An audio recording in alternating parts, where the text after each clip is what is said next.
Everyone, कैसे हो आप सभी। आशा करता हूँ कि अच्छे होंगे। दोस्तों, अपने पास में जो स्टेटर देखो, 2 ब्लेड फराटा फैन का स्टेटर है। इसकी अगर मॉडल की बात करें तो ये तकरीबन 1995, 97, 80 के आसपास का ये मोटर है। ठीक है, तो इसको रिवाइंडिंग हम चैन वाइंडिंग के अंदर करने वाले हैं, क्योंकि कंपनी ने भी इसको चैन वाइंडिंग करके दिया था। क्लियर है। तो अगर इसके इन्फॉर्मेशन की अगर बात करें तो इसकी मोटाई की अगर बात करें तो 3 सेंटीमीटर की इसकी मोटाई है। क्लियर है। अगर ओडी की बात करें तो ओडी 6 सेंटीमीटर की है, और आईडी की बात करें तो 11 सेंटीमीटर की इसकी आईडी है। क्लियर है।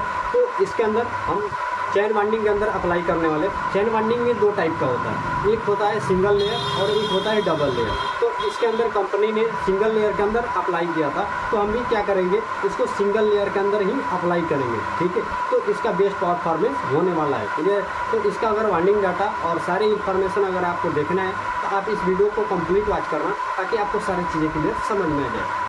तो फाइनली इसको रिवाइंडिंग करने के लिए हमें 3-3 सेट का कॉयल बनाना है, जो हमें 4 पीस में बनाना है। ठीक है, तो फटाफट से हमने 3-3 का सेट 4 टुकड़े में ऑलरेडी बना कर रखा है, और इसको हम कहीं से भी स्टार्टिंग कर सकते हैं। ठीक है, उसके बाद से हमें सारी इन्फॉर्मेशन को ध्यान में रखना होता है। ठीक है, तो मैं फटाफट से किसी एक स्लॉट से स्टार्ट कर रहा हूँ। ठीक है, तो आप कहीं से भी स्टार्ट कर सकते हो, इसमें कोई इशू नहीं है, लेकिन उसके बाद से सारी चीज़ों को ध्यान देना होता है। ठीक है, तो मैं आसानी से और आराम करके बारीकी से एक एक तार को अंदर डाल रहा हूँ, क्योंकि अगर इसके अंदर हमने ज़्यादा प्रेशर दिया तो हमारा तार क्या है, टूटने के चांसेस बढ़ जाता है। क्लियर। तो अगर फर्स्ट टाइम अगर रिवाइंडिंग कर रहे हो या आप बार बार काम करते हो, तो आपको एक्सपीरियंस जैसे जैसे करते हो उस कंडीशन में आप स्पीड को बढ़ा सकते हो। ठीक है, तो हमने एक एक एक स्टेटर के अंदर एक स्लॉट के अंदर डाल दिया। ठीक है, अब हमें बीच में कितने 6 स्लॉट का गैप देना है, यानी कि जो हमारा पिच होगा 1 से 8 हो जाएगा। हम 6 स्लॉट का अगर गैप देते हैं तो हमारा पिच जो होगा 1 से 8 हो जाएगा। तो हम सामने वाले में फटाफट से डाल देते हैं। ठीक है, तो अभी मैं स्लो में आपको दिखा रहा हूँ, ताकि यहाँ पे आपको कुछ कंडीशन आपको समझाना है। ठीक है, नहीं तो मैं बाद में इसको थोड़ा सा फास्ट कर दूँगा, ताकि क्या है कि टाइम का बचत ज़्यादा हो। ठीक है, तो अभी देख रहे हो आसानी से मैं डाल रहा हूँ, तो इसके अंदर ऐसा भागने और घबराने की कोई टेंशन नहीं है। इसके ऊपर से सेपरेटर पेपर डालते हुए चलना है, क्योंकि इसके अंदर कोई भी उखाड़ने और फिर से बैठाने की झंझट नहीं है। ये सबसे आसान और सबसे बारीकी से सबसे ज़्यादा स्पीड देने वाला मेथड है। ठीक है, इससे इसका एक और रिवाइंडिंग होता है, जो मैं किसी नेक्स्ट वीडियो के अंदर कवर करूँगा। तो आप देखो कि हमारा बीच के अंदर 6 स्लॉट का गैप है। ठीक है, तो अब क्या करना है, हमें जहाँ से हमने स्टार्ट किया था, ठीक है, वहाँ से सामने वाले में क्या करना है, एक स्लॉट को छोड़ना है। ठीक है, देखो मैं छोड़ दूँगा, तो फटाफट से इस तार को थोड़ा सा हमें फोल्ड करना है। तो फोल्ड कर लेता हूँ आसानी से, और फोल्ड को हमें आसानी से करना है ताकि कोई भी इशू ना आए। ठीक है, तो आप देखोगे तो हमें क्या है,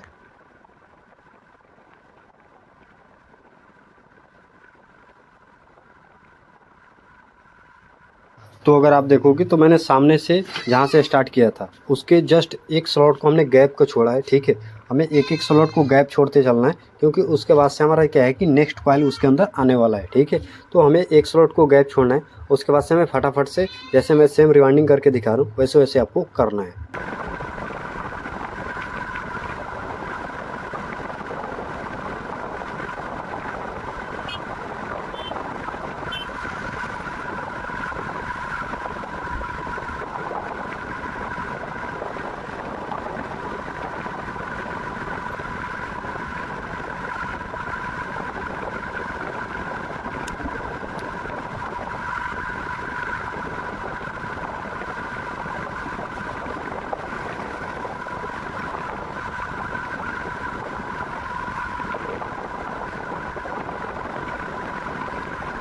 मेन समझने वाला पॉइंट यहाँ से है। ठीक है, तो हमें क्या करना है, जो हमारा आउटर है उससे हमें क्या करना है, बैक से 3 स्लॉट का हमें तीसरे से स्टार्ट करना है। ठीक है, पीछे 3 हमारा छूट जाना चाहिए, और उसके बाद से जो चौथा आएगा, यानी कि उससे हमको स्टार्ट करना है, और सामने हमारा 2 स्लॉट क्या है, गैप होना चाहिए। ठीक है, उसके बाद से हमें क्या करना है, अब फटाफट से अब रिबाइंडिंग करना है। अब हमें कोई भी टेंशन आने वाली बात नहीं है, यहाँ पे स्टार्टिंग करना ही सबसे बड़ा मुश्किल था, और जो मैंने आपको ऑलरेडी बता दिया। और फटाफट से अब नेक्स्ट कॉइल को एक एक स्लॉट को छोड़ते हुए, और फटाफट से हमें क्या करना है, सारे कॉइल को इंस्टॉल कर लेना है। ठीक है, चलो मैं फटाफट से इसको इंस्टॉल कर लेता हूँ, उसके बाद से आपको कनेक्शन के साथ में मिलता हूँ।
तो कनेक्शन की अगर हम बात करें तो अंदर जो हमारे 4 वायर बच रहा है, ठीक है, तो इसको हमें क्या करना है, क्रॉस में आपस में क्या करना है, जॉइंट मार देना है। ये हमारा क्या हो जाएगा, जॉइंट हो जाएगा। क्लियर है, यानी कि कनेक्शन हो जाएगा। ठीक है, और जो हमारा साइड में यानी कि नीचे साइड में जो भी हमारा मिल रहा है, इसके अंदर हमें क्या करना है, एक एक स्लिप पाइप रेड और येलो, आप चाहे तो ब्लैक भी डाल सकते हो,